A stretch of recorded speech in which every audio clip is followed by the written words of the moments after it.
a prophet without honor. Jesus left there and went to his hometown of Nazareth. His disciples went with him. When the Sabbath day came, he began to teach in the synagogue. Many who heard him were amazed.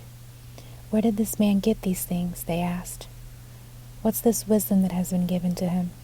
What are these remarkable miracles he is doing? Isn't this the carpenter? Isn't this Mary's son? Isn't this the brother of James, Joseph, Judas, and Simon? Aren't his sisters here with us?" They were not pleased with him at all. Jesus said to them, "A prophet is honored everywhere except in his own town. He doesn't receive any honor among his relatives or in his own home."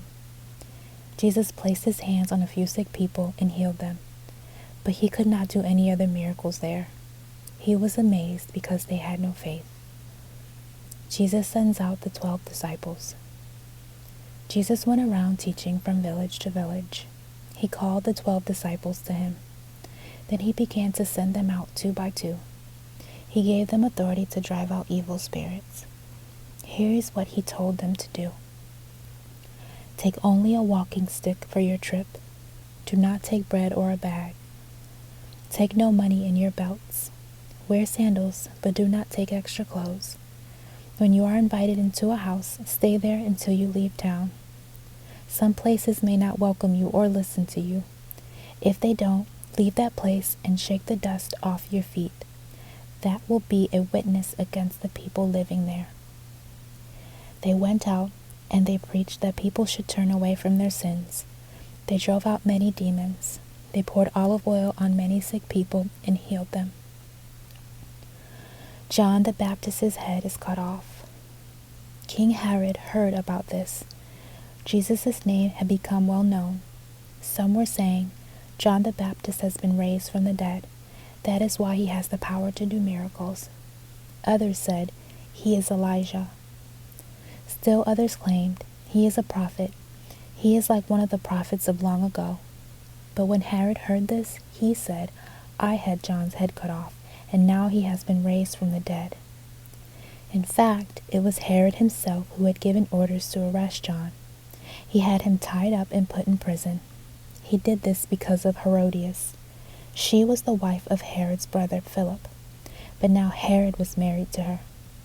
John had been saying to Herod, "It is against the law for you to be married to your brother's wife." Herodias couldn't forgive John for saying that. She wanted to kill him, but she could not because Herod was afraid of John. So he kept John safe. Herod knew John was a holy man who did what was right. When Herod heard him, he was very puzzled, but he liked to listen to John. Finally, the right time came. Herod gave a banquet on his birthday. He invited his high officials and military leaders. He also invited the most important men in Galilee. Then the daughter of Herodias came in and danced. She pleased Herod and his dinner guests. The king said to the girl, "Ask me for anything you want. I'll give it to you." And he gave her his promise. He said to her, "Anything you ask for, I will give you. I'll give you up to half of my kingdom." She went out and said to her mother, "What should I ask for?" "The head of John the Baptist," she answered. At once the girl hurried to ask the king. She said, "I want you to give me the head of John the Baptist on a big plate right now." The king was very upset, but he thought about his promise and his dinner guests, so he did not want to say no to the girl. He sent a man right away to bring John's head. The man went to the prison and cut off John's head. He brought it back on a big plate. He gave it to the girl, and she gave it to her mother. John's disciples heard about this, so they came and took his body. Then they placed it in a tomb. Jesus feeds 5,000. The apostles gathered around Jesus. They told him all they had done and taught, but many people were coming and going, so they did not even have a chance to eat. Then Jesus said to his apostles, "Come with me by yourselves to a quiet place. You need to get some rest." So they went away by themselves in a boat to a quiet place. But many people who saw them leaving recognized them. They ran from all of the towns and got there ahead of them. When Jesus came ashore, he saw a large crowd. He felt deep concern for them. They were like sheep without a shepherd, so he began teaching them many things. By that time it was late in the day. His disciples came to him. "There is nothing here," they said. "It's already very late. Send the people away. Then they can go to the nearby countryside and villages to buy something to eat." But Jesus answered, "You give them something to eat." They said to him, "That would take more than a half year's pay. Should we go and spend that much on bread? Are we supposed to feed them?" "How many loaves do you have?" Jesus asked. "Go and see." When they found out, they said, 5 loaves and 2 fish. Then Jesus directed them to have all the people sit down in groups on the green grass.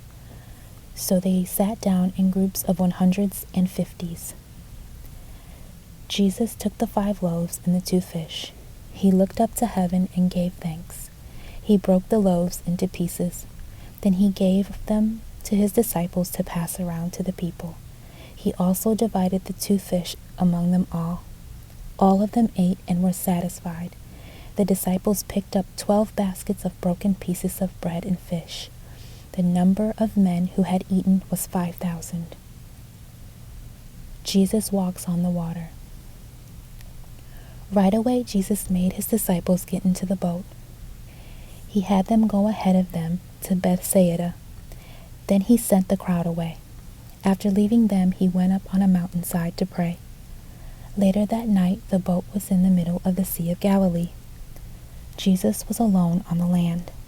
He saw the disciples pulling hard on the oars. The wind was blowing against them. Shortly before dawn, he went out to them. He walked on the lake. When he was about to pass by them, they saw him walking on the lake. They thought he was a ghost, so they cried out. They all saw him and were terrified. Right away, Jesus said to them, "Be brave, it is I. Don't be afraid." Then he climbed into the boat with them. The wind died down, and they were completely amazed. They had not understood about the loaves. They were stubborn. They went across the lake and landed at Gennesaret. There they tied up the boat. As soon as Jesus and his disciples got out, people recognized him. They ran through that whole area to bring to him those who were sick. They carried them on mats to where they heard he was. He went into the villages, the towns, and the countryside. Everywhere he went, the people brought the sick to the market areas. Those who were sick begged him to let them touch just the edge of his clothes, and all who touched his clothes were healed.